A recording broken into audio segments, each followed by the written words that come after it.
¿Cómo le van? ¿Cómo están ustedes? Bienvenidos a la Cafetería de Estilocracia para nuestra habitual tertulia dominical, como cada 8 días.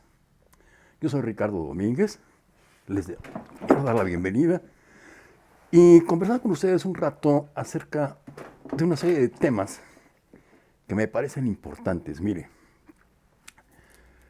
porque como ya vienen épocas duras, épocas difíciles, sí, las cosas en general no están tan fáciles. Hay problemas y la pandemia realmente nos ha diezmado en muchos sentidos. La economía en general va a quedar mal, va a estar mal y nos va a costar trabajo levantarnos. Pero si no contamos con la ayuda de los que nos gobiernan, nos va a costar más trabajo. Y por eso insistimos muchísimo en este canal, en que tenemos que aprender a pensar de una manera más crítica y más lógica. Mire, las reglas del pensamiento y las reglas de la lógica están inscritas y diseñadas desde hace muchos años, desde hace cientos de años. Pero eso es algo que aparentemente los políticos hoy por hoy, y además casi nunca, han manejado adecuadamente. A los políticos les interesan más hacernos creer que decirnos la verdad. Y esto es algo que tenemos que aprender a discernir y a diferenciar. Tenemos que aprender a distinguir cuando algo es apegado a la realidad o cuando solamente es un argumento engañoso, un argumento retórico, un argumento que falsea la realidad, pero que suena también que nos parece real a nosotros. Y eso es lo que queremos evitar en nuestros casos. Para que podamos tener un pensamiento crítico, tenemos que aprender a diferenciar lo que están diciéndonos para poder entender qué cosa es real y qué cosa es solamente un intento de inducirnos a tomar como verdaderos los dogmas o creencias o intenciones, que es lo peor. Está muy bien.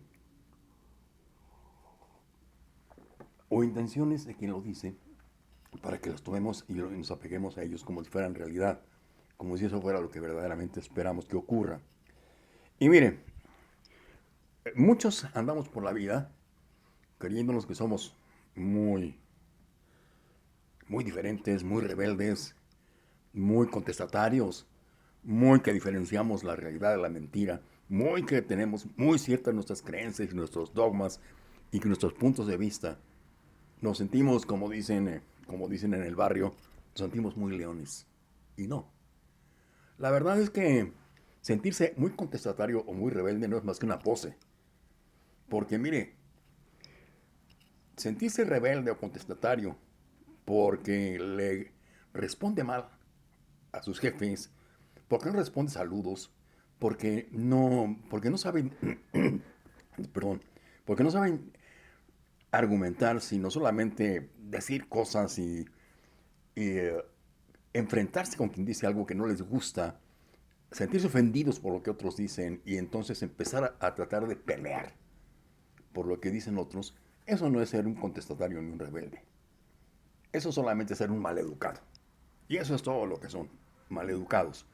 Y para educarnos, para comenzar hay que empezar a aprender a pensar de una manera crítica para discernir, para diferenciar, para separar lo que puede ser de lo que no puede ser. Porque mire usted, incluso, bueno, hablemos un poco para aprender a pensar. Y para aprender a pensar hay que leer. Pero resulta que muchísimo de los textos que se han escrito y de la literatura en general, particularmente la novelesca, el 90%, según estudios, es basura. No sirve. Y de hecho, un poco aplicando de otra manera esta conclusión de los estudiosos, en el contenido de una obra literaria de cualquier género, solo un 10% es válido o valioso. El 90% es paja o basura. Igual lo que nos dicen y lo que leemos, el 90% es basura. Tenemos que aprender a tomar ese 10% de lo que cuenta totalmente, o ese 10% de la que cada cosa que leemos, escuchamos, es válida, para poder tener un pensamiento verdaderamente lógico y que nos lleve a una posición realista, realista en todo sentido, porque tenemos que ser realistas en cuanto a las decisiones que vamos a tomar en lo sucesivo, porque las cosas cambiaron. Y las cosas cambiaron no precisamente para fácil, cambiaron para difícil. No digo para imposible, no digo que para empeorar, pero va a estar difícil, ¿eh? Miren, abriendo un pequeño país, déjenme que pase la patrulla.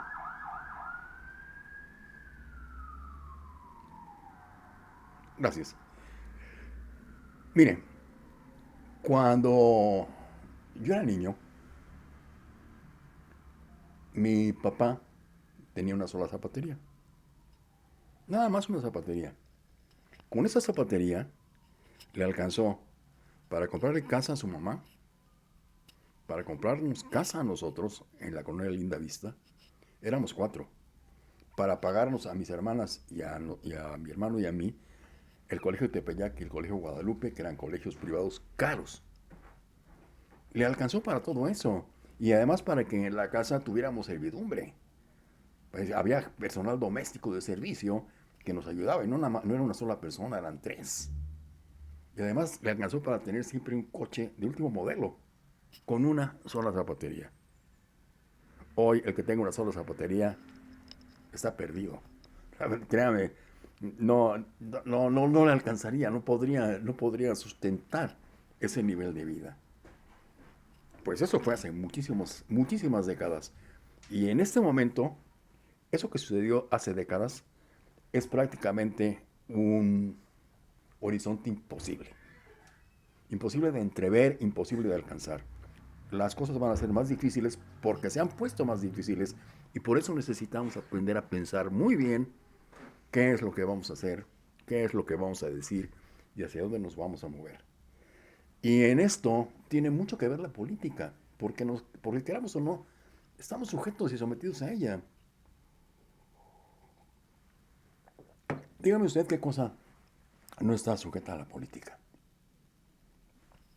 Todo lo que está ocurriendo está sujeto a la política. Y más ahora que hay una tendencia o una inclinación a centralizarlo todo en el gobierno y a tener un gobierno centralista que todo lo controla. Y todo para ellos es todo, incluso nuestras vidas personales, incluso nuestras economías. Entonces, ¿qué vamos a hacer? ¿Vamos a permitir que las cosas sigan avanzando así o vamos a lograr que también se nos escuche a nosotros y a nuestros puntos de vista y que las cosas funcionen conforme deben funcionar? No solamente como ellos quieren que funcionen, porque no están tomando en cuenta nuestras necesidades y lo que nos está pasando, lo que nos está ocurriendo.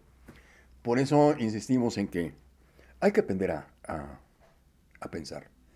Y para aprender a pensar hay que aprender a separar ese 10% que vale la pena de lo que leemos, de lo que vemos y de lo que escuchamos. Mire, hay hay varias formas ingeniosas de hacerlo. Primero que nada hay que recordar que el cerebro, la mente, necesita entrenarse, necesita ejercitarse. Como todo, como todo el organismo completo, necesita ejercitarse. Nosotros ya hemos subido videos con ejercicios para echar a andar la mente. Desde que uno despierta, hay que empezar a hacer ejercicios que nos lleven a echar a andar la mente para que funcione mejor. Hay que hacer crucigramas, hay que resolver crucigramas, hay que jugar juegos difíciles de pensar, juegos, no digo como el ajedrez, pero por lo menos un buen juego de póker requiere pensamientos y ya le digo un dominó donde hay que hacer cuentas. Todo eso nos sirve para que nosotros podamos tener una mente más brillante y más activa todo el tiempo, capaz de discernir rápidamente lo que está escuchando, viendo o leyendo. con objeto de que ese 10% que es válido lo podamos introyectar para nuestros propios argumentos. Y entre otros de los trucos nuevos que hay hoy por hoy, o de las tácticas nuevas, está dudar y desconfiar siempre de quien comience diciendo algo con la palabra seguramente, o que la inserte en medio de su disertación. Porque usted sabe que seguramente, y en ese momento, tienen que prenderse todas nuestras alarmas. ¿Por qué? Porque quien está aseverando algo con, con esta palabra de seguramente, está asumiendo que vamos a dar por cierto lo que él está diciendo.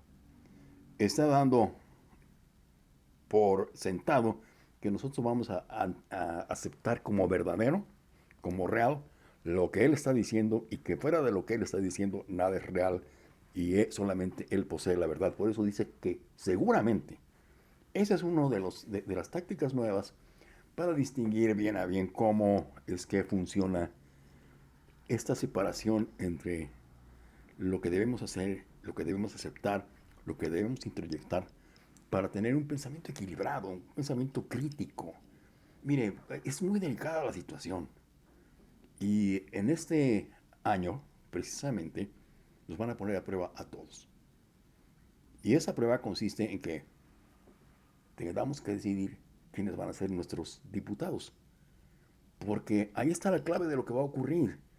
Si el gobierno y el grupo que está en el poder vuelve a obtener la mayoría en el Congreso, todas las leyes que se propongan imponer y modificar, las van a establecer contra nuestros intereses. Van a cerrar las instituciones creadas con tantos años, van a cerrar toda la probabilidad de entender lo que está pasando porque no va a haber información que corra. Van a pasar muchas cosas si dejamos que el Congreso quede en manos 100% del grupo y del partido en el poder. Por esa razón es que todos debemos tomar una decisión. Yo no puedo decirles a ustedes por quién voten y por quién no voten. Eso es asunto de cada uno. Pero sí es asunto de cada uno también aprender a pensar de una manera crítica, de una manera analítica, y para eso necesitamos que todos leamos, que todos escuchemos y que todos aprendamos a ver que de lo que estamos leyendo hay un 10% que nos va a servir perfecto para nuestro pensamiento y para nuestras argumentaciones, y que un 90% de lo leído y de lo escuchado no nos va a servir. Eso es el punto importante y eso es lo que me gustaría que entendiéramos y de alguna manera pusiéramos en mesa de discusión, no de discutir como enfrentamiento, sino para enriquecernos recíprocamente y podamos entre todos tener buenas conclusiones de lo que vamos a hacer conforme a lo que podría ocurrir. Contemplar diferentes panoramas, diferentes escenarios y escuchar nuestros puntos de vista porque siempre habremos de aprender unos de otros. Esa será nuestra tarea de aquí a las votaciones, ¿eh? Y bueno, ya para terminar nuestra tertulia, les voy a contar una anécdota de que nos contó nuestro profesor de Derecho Fiscal, el licenciado Barbosa. Y dice que estando en Hacienda, fue uno de sus inspectores que él solía enviar a revisar a los causantes, llevaba consigo siempre un perrito pequeño, un perrito maltés. Llegaba con el causante, lo saludaba muy cordialmente, con mucha cortesía, se sentaba frente a él y en su regazo sentaba a su perrito y lo acariciaba mientras conversaba con el causante. Invariablemente el causante le preguntaba, oiga, licenciado, le preguntaba al inspector, oiga, licenciado, ¿y su perrito muerde? Y el inspector respondía invariablemente, no, este perrito no muerde, pero yo sí. Eso es lo que les quería contar, a ver qué les parece. Que les vaya muy bien, que tengan una excelente semana y no se les olvide poner en la mesa de discusión lo que hemos tratado el día de hoy.